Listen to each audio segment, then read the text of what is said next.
Imagine a school without principal, teacher, classroom, electricity or workers. அந்த school எப்படி function ஆகும்? கண்டிப்பா முடியாது இல்லையா? அதே மாதிரி தான் ஒரு செல்லும். Cell has different parts called organelles and each one has a specific job. So today we are going to see the different parts of the cell. So we are going to enter inside a cell. Hi all, welcome to NEET study master channel. இன்னைக்கு வந்து நம்ம class 11 பாலஜியில் வர செல் ஆர்கனல்ஸோட functions பற்றி தான் பார்க்க போகிறோம். ஒரு eukaryotic cell அப்படின்றது ஒரு மினி ஃபேக்ட்ரி மாதிரி. ஈச் ஆர்கனலுக்கு ஒரு ஸ்பெசிஃபிக் ரோல் இருக்கு. So let's understand them one by one. Coming to the nucleus. So first organelle. So first organelle is the nucleus. So it is the control center of the cell. It contains the DNA. It controls the cell activities also. So nucleus அப்படின்றது ஒரு school principal மாதிரி இல்லை உங்கள் பாடியில் இருக்க ஒரு brain மாதிரி தான் செல்லில் இருக்க nucleus. It is a site of RNA synthesis and ribosome assembly also. Second is the nucleolus. Nucleolus அப்படின்றது the dark staining structure inside the nucleus as you can see here. So ஒரு நியூக்ளியஸ்குள்ள அந்த டார்க்காக இருக்க அந்த ஸ்ட்ரக்சர் இருக்கு இல்லையா, so அதுதான் நம்ம வந்து நியூக்ளியோலஸ் அப்படின்னு சொல்கிறோம்.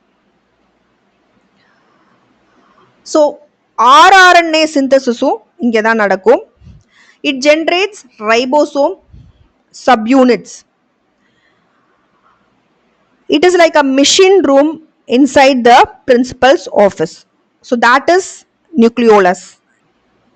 Next, coming to the nuclear membrane. So double membrane surrounding the nucleus. So that is the nuclear membrane அப்படின்றது. So அதிலே nuclear pores இருக்கும் அங்கங்க அந்த செல்லுல. So that pores, it's for exchange of materials. It separates DNA from the cytoplasm. So DNA வந்து சைட்டோபிளாசத்துக்குள்ளே போகாமல், இந்த yellow colour fluid இருக்கு இல்லையா, ஸோ அந்த சைட்டோபிளாசத்துக்குள்ளே டிஎன்ஏ போகாமல் இருக்கிறதுக்காக இந்த நியூக்ளியர் மெம்பரேன் வால் மாதிரி ஆக்ட் ஆகுது. Coming to the mitochondria. So it is the power house of the cell. So it produces ATP. So ஏடிபியை நம்ம எனர்ஜி கரன்சி அப்படின்னு சொல்கிறோம் த்ரூ செல்லுலர் ரெஸ்பிரேஷன் மூலமாக. So it is a site of cellular respiration also. It is like a power generator of a school. அதுதான் mitochondria அப்படின்றது. இதோட structure பொறுத்த வரைக்கும் பார்த்தீங்கன்னா அவுட்டர் மெம்பரேன் இருக்கும், உள்ளே இருக்க மெம்பரேன் வந்து ஃபோல்டடாக இருக்கும், அதுக்கு பேர் cristae. And it has own circular DNA and ribosome 70S ribosomes இருக்கும். Coming to the ER, which is the endoplasmic reticulum. So ERல we have RER, that is the rough endoplasmic reticulum, smooth endoplasmic reticulum இருக்கு. So it is for the protein synthesis. RER அப்படின்ற rough is for protein synthesis, smooth is for lipid synthesis, detoxification, and it stores calcium. ER அப்படின்றது ஒரு transport road மாதிரி, ஒரு ஃபேக்ட்ரிக்குள்ள இருக்க transport road. It's for mainly transport. Golgi, it is a stack of flattened membrane sacs. It modifies the proteins. Sorting and packaging of the protein எல்லாமே Golgi குள்ள தான் நடக்கும். ஒரு courier packaging and dispatch centre மாதிரி இருக்கிறது தான் Golgi அப்படின்றது. இது வெசிக்கல்ஸ் மூலமாக அந்த இதை வெளில டிஸ்பேட்ச் பண்ணி அனுப்பிவிடும் ப்ரோட்டீனை through transport and secretory vesicles மூலமாக. It produces the lysosomes also Golgi. So இது வந்து ஒரு courier packing centre and also டிஸ்பேட்சும் இங்கேருந்து நடக்குது. Coming to the lysosomes. Lysosomes அப்படின்றது ஒரு vesicle filled with digestive enzymes. It break down waste, cellular debris and old organelles எல்லாமே digest பண்ணி விட்டுரும் அண்ட் இன்ட்ரா செல்லுலர் டைஜஷனும் நடக்கும். ஸோ ஒரு கார்பேஜ் டிஸ்போசல் யூனிட் மாதிரி இருக்கிறது தான் லைசோசோம் அப்படின்றது. ஒரு ஆர்கனல் டேமேஜ் ஆயிடுச்சுனாலும் அதை பிரேக் டவுன் பண்ணி விடுறதும் லைசோசோம்ஸ் தான். Next coming to the vacuole. Vacuole அப்படின்றது it is large membrane bound sac அப்படின்னு சொல்லலாம். இது வந்து வாட்டர், ஃபுட்டு, வேஸ்ட் எல்லாத்தையும் ஸ்டோர் பண்ணி வச்சுட்டு இருக்கோம். It is like in plants it maintains the turgor pressure in plant cells. So எக்ஸாம்பிளுக்கு ஒரு water tank of the cell மாதிரி இருக்கிறது தான் வேக்யூல் அப்படின்றது.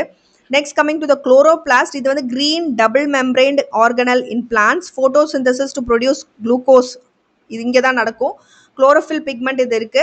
ஓன் டிஎன்ஏ சர்க்குலராக இருக்கும். And ribosomes is 70s ribosomes here. So இது வந்து பிளான்ஸ்ல மட்டும் இருக்கிறது தான் நம்ம குளோரோபிளாஸ்ட் அப்படின்னு சொல்றோம். ஒரு solar panel of the plant அப்படின்னா அது குளோரோபிளாஸ்ட் அப்படின்னு சொல்லலாம். Next coming to the ribosomes. இது வந்து புரோட்டீன் சிந்தசிஸ்க்கு ஹெல்ப் பண்ணுது. 80s வந்து யூகேரியாட்ஸ்ல இருக்கு, 70s வந்து ப்ரோகேரியாட்ஸ்ல இருக்கு. ஒரு protein manufacturing machine as a ribosome. Next coming to cytoplasm. It is a jelly like substance in which the organelles are எல்லாமே மிதந்துட்டு இருக்குது இந்த ஜெல்லிக்குள்ள தான், இந்த சைட்டோபிளாசத்துக்குள்ள தான். It is a site of many metabolic reactions occurs here and cellular processes occurs here. So it is like a classroom space where everything happens in this cytoplasm only. Cytoskeletons is the microtubules and microfilaments. So செல்லுன்றது ஒரு factory அப்படின்னா நியூக்ளியஸ்ன்றது ஒரு boss, மைட்டோகாண்ட்ரியான்றது power, ரைபோசோம்ஸ்ன்றது protein machine, கால்ஜைன்றது courier office மாதிரி, லைசோசோம்ன்றது கிளீனர், இஆர்ன்றது டிரான்ஸ்போர்ட், குளோரோபிளாஸ்ன்றது solar panel. So that's it. Hope you understood.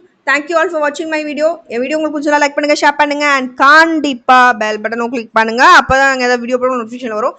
Happy learning to you all. Thank you.